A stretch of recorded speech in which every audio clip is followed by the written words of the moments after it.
So నేను ఒకసారి నిరుద్యోగికి సంబంధించి ఆత్మహత్య చేసుకున్నాడు. గ్రూప్స్ నోటిఫికేషన్ వస్తలేదని మనస్తాపం, ఎలకల మందు తిన్న యువకుడు. అభ్యర్థుల వాట్సాప్ గ్రూపులలో సూసైడ్ నోట్. ఖమ్మం జిల్లా న్యూ లక్ష్మీపురంలో ఘటన. జాబ్ క్యాలెండర్ అంటే కాంగ్రెస్ వాళ్ళకు ఓటేసినాం, బీఆర్ఎస్ ఇచ్చిన నోటిఫికేషన్లనే పూర్తి చేశారు. నేను రాసిన suicide note CM Revanth, Rahul గాంధీకి చేరాలి. వేణుకుమార్. ఇప్పుడు వేణుకుమార్ను నేనేమడుగుతా అంటే, ఇప్పుడు నాతో పాటు నాకు ఒక 100 మంది స్నేహితులు ఉన్నారు, గట్టియళ్ళు.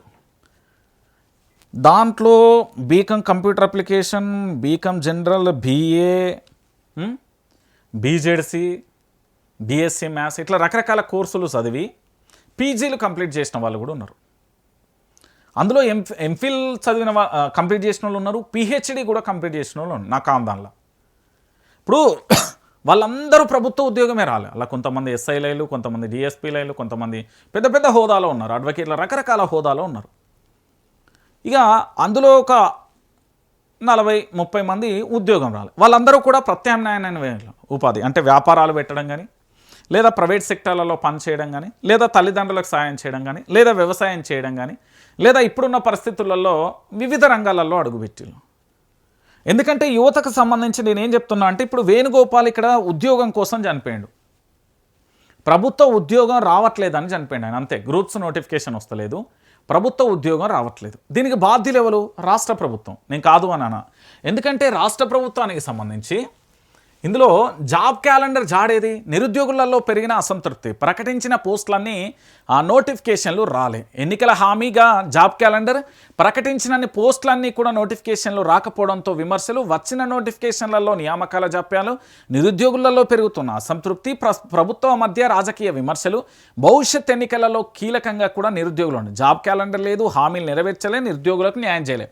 2023 తెలంగాణ రాష్ట్ర అసెంబ్లీ ఎన్నికలలో కాంగ్రెస్ పార్టీ అధికారంలోకి రావడానికి నిరుద్యోగ సమస్యకు సంబంధించిన అంశమే కీలకంగా మారింది. బీఆర్ఎస్ ప్రభుత్వ హయాంలో ఉద్యోగ నోటిఫికేషన్లు, టీఎస్పీఎస్సీ పేపర్ లీకేజ్, పరీక్షల రద్దు వంటి అంశాలను ఎన్నికలలో ప్రధాన అస్త్రంగా ఉపయోగించిన కాంగ్రెస్ అధికారంలోకి వస్తే ప్రతి ఏడాది జాబ్ క్యాలెండర్ విడుదల చేసి ఉద్యోగ నియామకాలను సమన్వయ పాలనతో పూర్తి చేస్తామని హామీ ఇచ్చింది. ఉద్యోగులకు సంబంధించిన ఇచ్చిన హామీని కాంగ్రెస్ నెరవేరుస్తుందని నమ్మిన నిరుద్యోగులు గత అసెంబ్లీ ఎన్నికలలో గంపగుర్తుగా కాంగ్రెస్ వైపు మొగ్గు చూపారు. కాంగ్రెస్ పార్టీకి అధికారాన్ని కట్టబెట్టారు. అయితే కాంగ్రెస్ అధికారంలోకి వచ్చిన 3 ఏళ్లుగా వస్తున్న నిరుద్యోగులకు ఇచ్చిన జాబ్ క్యాలెండర్ను పూర్తి స్థాయిలో కూడా అమలు చేసిన దాఖలాలు కానరావడం లేదు. వాస్తవానికి 2024 ఆగస్టులో రాష్ట్ర ప్రభుత్వం 2024-25 జాబ్ క్యాలెండర్ విడుదల చేసింది. ఇందులో గ్రూప్ 1 ఉన్నది, గ్రూప్ 2 ఉన్నది, గ్రూప్ 3 ఉన్నది, డిఎస్సి ఉన్నది, టెట్ ఉన్నది, పోలీసు ఉన్నది, విద్యుత్ సంస్థలు ఉన్నాయి, ఆరోగ్య శాఖ ఉంది, అటవీ శాఖ ఉంది, ఉన్నత విద్య తదితర విభాగాలలో నోటిఫికేషన్లు విడుదల చేస్తామని ప్రకటించింది. ప్రభుత్వం తొలి ఏడాదిలోనే 60,000 ప్రభుత్వ ఉద్యోగాలు భర్తీ చేస్తామని ప్రకటించింది. అయితే జాబ్ క్యాలెండర్లో పోస్టుల సంఖ్య కంటే నోటిఫికేషన్ల సమాచారానికే ప్రాధాన్యత ఇచ్చారు. అయితే జాబ్ క్యాలెండర్ విడుదలైన 2 ఏళ్ళు అవుతుంది, కానీ క్యాలెండర్లో చెప్పిన తేదీలు, షెడ్యూలు ఎంత మాత్రం ఎంతవరకు అమలవుతున్నాయని ప్రస్తుతానికి సంబంధించి నిరుద్యోగులు ప్రశ్నిస్తున్నారు. ఇది నిరుద్యోగులకు సంబంధించిన అంశం. అయితే నిరుద్యోగులు కూడా ఆలోచించాల్సిన విషయం ఏంటంటే, నేను నిరుద్యోగులకు చాలా స్ట్రైట్గా ప్రశ్న అడుగుతున్నాను. ఎందుకంటే మీరు చదువుకోవచ్చు, జీవితం అంటే ప్రభుత్వ ఉద్యోగం ఒకటే కాదు కదా. ఎందుకంటే వేణుకుమార్కు సంబంధించి ఇప్పుడు ఈ వేణుకుమార్ ఉద్యోగం రాలేదని సూసైడ్ నోట్ చేసి రాసి చనిపోయాడు. ఓకే, అయిపోయింది. ఇప్పుడు వాళ్ళ తల్లిదండ్రులకు జ్వరం వచ్చినా, కష్టం వచ్చినా, నష్టం వచ్చినా, ఆపద వచ్చినా, ఏదొచ్చినా, రేపు దవాఖానలో పడ్డా నేను ఇవన్నీ కోరుకుంటలేను. మంచిగా ఉండాలనే ఒక కొడుకుగా నేను వాళ్ళ కుటుంబం చల్లగా ఉండాలనే అనుకుంటా. 100% అదే నేను ప్రార్థిస్తాను. కానీ ఇప్పుడు అర్ధాంతరంగా కొడుకు మీద పెట్టుకున్న ఆశయాలన్నింటినీ పూర్తి స్థాయిలో వదిలేసి, లేదు నాకు ప్రభుత్వ ఉద్యోగమే రావాలి. మీ నిరుద్యోగులలో రాజకీయం చేసే నిరుద్యోగులు ఎంతమంది లేరు? మీ నిరుద్యోగులకు సంబంధించి ఉద్యోగ అవకాశాలు కల్పిస్తాయని పార్టీలను మీరు ఎట్లా నమ్ముతారు? పార్టీ అనేది ప్రభుత్వంగా మారిన తర్వాత అప్పుడున్న వ్యవహార శైలి తర్వాత మారిపోతుంది కదా.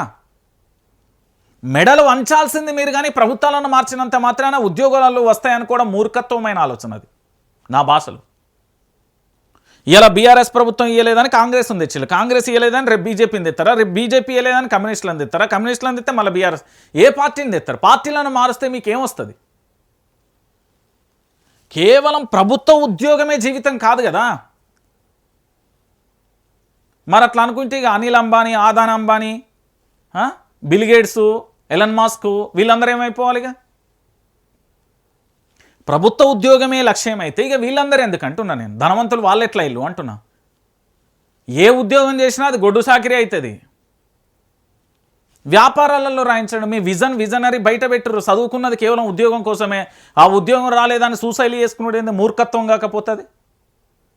అరే మనిషిపై నువ్వు ఉన్నదే ఒక్క జన్మ, తల్లిదండ్రులు ఎన్నో ఆశలు తోని గంపెడ ఆశలతోని పెంచి పెద్దోని చేస్తే ఇలా ఉద్యోగం రాలేదని సత. అరే గ్రూప్స్ రాకపోతే ఇంకా వేరే ఏం ఉద్యోగాలు లేవా? ప్రభుత్వ శాఖల గిన్ని నోటిఫికేషన్లు పడ్డాయి, బొచ్చ నోటిఫికేషన్లు వచ్చినాయి, భవిష్యత్తులో కూడా వస్తాయి. ప్రత్యామ్నాయంగా ఎంతమంది అదేంది చాలామంది నిరుద్యోగులు నేను కళ్ళతో చూసిన. నేను వాళ్ళు పని చేయడంలో నేను తప్పుగా అసలే భావించా. కొంతమంది క్యాటరింగ్ చేస్తారు, వాళ్ళు వచ్చిన దాంతో చదువుకుంటారు, పార్ట్ టైం చేసుకుంటారు, వాళ్ళ ఇంటికి పంపిస్తారు, వాళ్ళు హ్యాపీగా ప్రభుత్వానికి ప్రిపరేషన్ అవుతారు. నేను ఈ మధ్య కాలంలోనే ఈ వారం రోజులలో మొన్ననే నేను ఒక పోలీస్ కార్యాలయానికి వెళ్ళినప్పుడు పని మీద, అక్కడ ఒక పెద్ద ఆఫీసర్ డిఎస్పీ స్థాయి ఉంటుంది, ఆ సార్ కూడా ఇంకా చదువుతుండు. అదే కాంపౌండ్లో అక్కడే సెక్యూరిటీగా చేస్తున్న వ్యక్తి ఆయన కూడా ప్రిపేర్ అవుతాడు. మరి ఆయన నేను అడిగిన, ఇంత పెద్ద సార్ దగ్గర పని చేస్తున్నా ఎంత వస్తాయి నెలకంటే 26,000 వస్తాయి సార్. మరి మళ్ళీ ఏం చదువుతున్నా అంటే ప్రిపేర్ అవుతున్నా సివిల్స్ కొంటుండు, జాబ్ చేస్తుండు. మ్యారేజ్ గల ఆయన యువకుడే, 26 ఏళ్ళు ఏమో ఉంటాయి నాకు తెలిసి, 26, 27 ఉంటాడు ఇక అంతే. ఆయన చదువుకుంటుండు. మళ్ళా ఈ మధ్యకాలంలో మన పెద్ది సుదర్శన్ రెడ్డికి సంబంధించి ఇక్కడ హైదరాబాద్ యశోద హాస్పిటల్లో అడ్మిట్ చేసినప్పుడు కొంతమంది పరామర్శ చూడ్డానికి వచ్చేళ్ళు. వాళ్ళ నాయకుడు కాబట్టి కంపల్సరీ వస్తాం. వచ్చి చూసిరు, ఏం చేస్తున్నావు అంటే వ్యవసాయం చేసుకుంటాం. మరి గ్రూప్స్ అవి ఇవి ప్రిపేర్ అవుతున్నావు కదా అని నేను అడిగితే, అవుతున్నా. దానికి దీనికి ఏం సంబంధం? వ్యవసాయం చేసుకుంటారు, పొద్దంతా పని చేసుకుంటారు, సాయంత్రం పోయి చదువుకుంటా. చిన్నప్పుడు పొద్దంతా బడి పోయి సాయంత్రం ట్యూషన్లో పోలే, తర్వాత పోయి బాయిల కాడికి సాయంత్రం రాలే అని చాలామంది కూడా అందరూ కూడా పాజిటివ్గా వాళ్ళ జీవితాన్ని ముందుకు సాగిస్తా అంటే, ఎవరో రాజకీయ నాయకుడు వచ్చిండు, వాడు ఇక ఉద్యోగాలు రావట, ఇంకొక మేధావి అనేట వచ్చిండు, ఉద్యోగం ఇయ్యారట, గావాళ్ళ ముచ్చట్లు నమ్మితే బజార్లో బట్టలు ఇప్పే రకం పొలిటీషియన్స్ మాటలు మీరు నమ్ముకుంటే, నేను మళ్ళీ చెప్తున్నా, చాలా బాధాకరమైన వరస్ట్ సిచ్యువేషన్ ఇన్ తెలంగాణ. మీరు మీ జీవితాన్ని మీరు నమ్ముకోర్రి. నేను ఇప్పుడు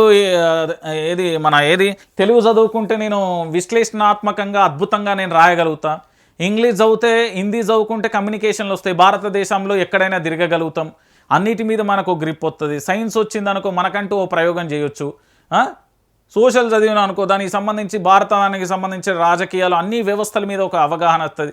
గట్లా ఆలోచించుకొని ముందు పోవాలి. కానీ లేదు నాకు ఉద్యోగం వస్తలేదు, దీనికి కేసీఆర్ఏ బాధ్యుడు, రేవంత్ రెడ్డి బాధ్యుడు, లేకపోతే బండి సంజయ్ బాధ్యతుడు, కిషన్ రెడ్డి బాధ్యతుడు, లేకపోతే కమ్యూనిస్టులే బాధ్యతలు, లేకపోతే నిరుద్యోగ జేఎస్లే బాధ్యతలు, మేధావులే బాధ్యతలు, లేకపోతే మీడియా బాధ్యతలు, గీదంత ఎందుకు? మీరు పోరాటం చేయాలనుకుంటే రేవంత్ రెడ్డి ఇంటికి పోరి, అపాయింట్మెంట్ తీసుకోర్రి, ఆయనతో మాట్లాడురు, చర్చించుర్రు, లొల్లి చేయరి, గాయబ్ చేయరి, సంపాదించుకోర్రి. మీరు ఎప్పుడు రాజకీయ నాయకుడిని నమ్ముకుంటే అది ఒక మూర్ఖత్వపైన ఆలోచన. నేను చెప్తున్నా కదా, నేను కూడా చదువుకున్నా, 15 ఏళ్ళ కింద కంప్లీట్ చేసిన పీజీలు. అరే చదువుకోకపోతే దాన్ని ప్రత్యామ్నాయం తీసుకొని పానం తీసుకున్నాడు ఏంది భయ్? పానం తీసుకుంటే ఇప్పుడు నీ ప్లేస్లో దేవుడు అయ్యో ఏదో తప్పు జరిగిపోయింది మళ్ళీ పంపిస్తాడా?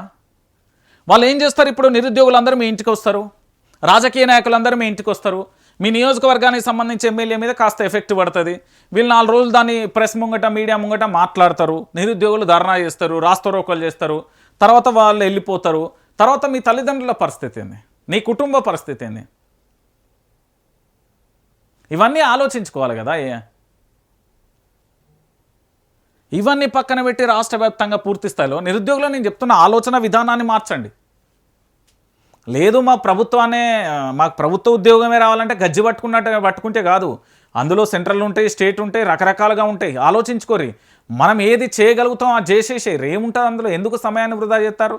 నిరుద్యోగుల పోరాటం అంది కొంతమంది రాజకీయ నాయకులుగా మారిపోతారు.